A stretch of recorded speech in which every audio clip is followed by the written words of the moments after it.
Hoy, millones de personas hacen fila cada año solo para verla un instante detrás de un vidrio blindado.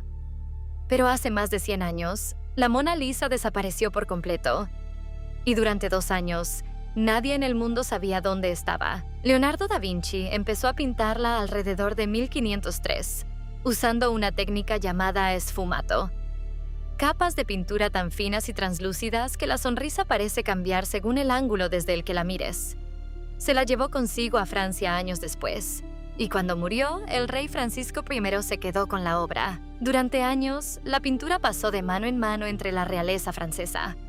Napoleón Bonaparte incluso la colgó en la pared de su propio dormitorio, antes de que terminara definitivamente en el Louvre, donde llevaba ya más de un siglo cuando ocurrió el robo. El 21 de agosto de 1911, un pintor llegó al Louvre con el permiso de siempre para copiar la Mona Lisa. Pero en la pared donde debía estar, solo encontró 4 ganchos vacíos. Al principio nadie se alarmó. Pensaron que la habían movido para fotografiarla, como pasaba de vez en cuando. La pintura más famosa del museo no tenía alarma, ni vidrio protector, ni una sola cámara vigilándola. El ladrón se llamaba Vincenzo Perugia, un obrero italiano que meses antes había trabajado instalando los vidrios protectores del museo, incluyendo, con ironía, el de la propia Mona Lisa. Perugia estaba convencido de que Napoleón había robado el arte italiano y que esta pintura debía volver a Italia. La noche anterior al robo, Perugia se escondió dentro de un armario de limpieza del museo y esperó a que cerraran las puertas. A la mañana siguiente, con el museo casi vacío, descolgó el cuadro, le quitó el marco y el vidrio en una escalera y escondió la pintura bajo su abrigo de trabajo. Al llegar a la salida, se encontró la puerta cerrada con llave. Así que le pidió ayuda a un plomero que pasaba por ahí para abrirla, y salió caminando por la puerta principal, como si nada. El marco y el vidrio protector pesaban mucho más de lo que Perugia esperaba. Tuvo que hacer una pausa a mitad de la escalera de servicio, con el corazón latiéndole con fuerza, antes de terminar de sacarlos. La noticia explotó en cuestión de horas. Miles de parisinos hicieron fila para ver, no la pintura, sino la pared vacía donde solía estar. Durante esos días, más gente fue a ver los 4 ganchos que la que había ido a ver el cuadro en años. El Louvre dejó el espacio vacío a la vista del público durante semanas. Algunas personas incluso dejaban flores frente a la pared, casi como si fuera un funeral. Los periódicos ofrecieron recompensas, publicaron caricaturas y hasta se escribieron canciones sobre el robo. Por semanas, no se hablaba de otra cosa en toda Europa. El escándalo fue tan grande que el director del Louvre terminó renunciando, y varios empleados fueron despedidos por la falta de seguridad.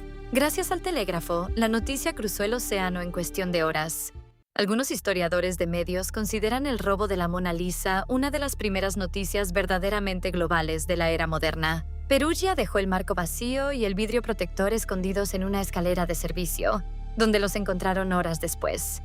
La única pista física que tenía la policía para empezar a investigar. La policía llamó a Alphonse Bertillon, el padre de la identificación criminal moderna.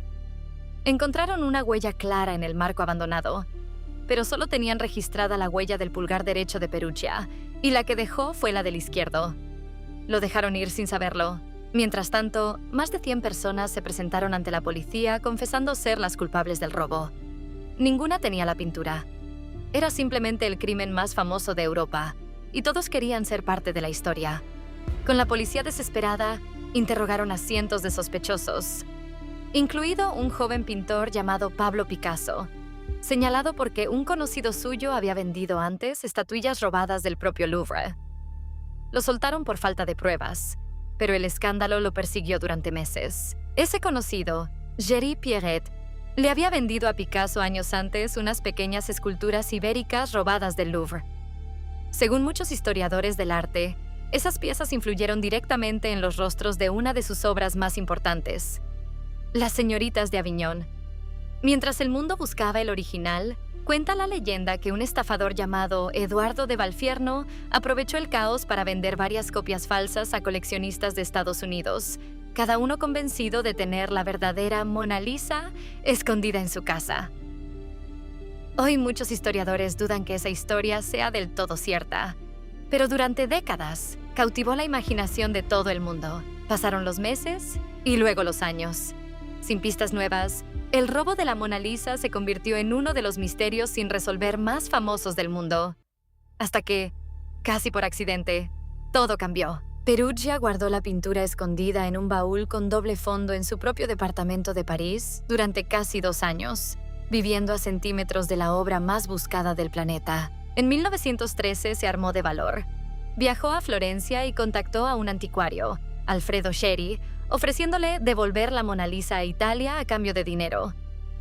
Geri avisó al director de la Galería Uffizi y juntos le tendieron una trampa. Antes de llamar a la policía, el director de la Uffizi comparó pequeñas grietas en la superficie de la pintura con fotografías del original.